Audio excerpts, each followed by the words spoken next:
Chris Medeiros says a new study on bee population that was just released has him concerned but not worried about local hives. The reason the bees make all that honey is so they can feed their young. So they don't just make it out of a fun hot side hobby like I do. A recent University of Maryland and Auburn University survey found that 48% of bee colonies were lost last year, a statistic that's always on the mind of local beekeeper Chris Medeiros, who believes the cause is a parasitic mite.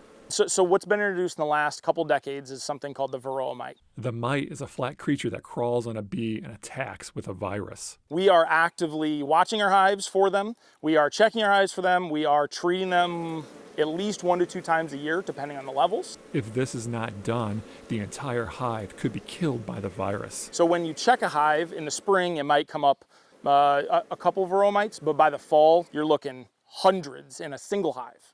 When Medeiros checks the hives located at his grandfather's farm just outside of Pemberville, he puts on a protective suit.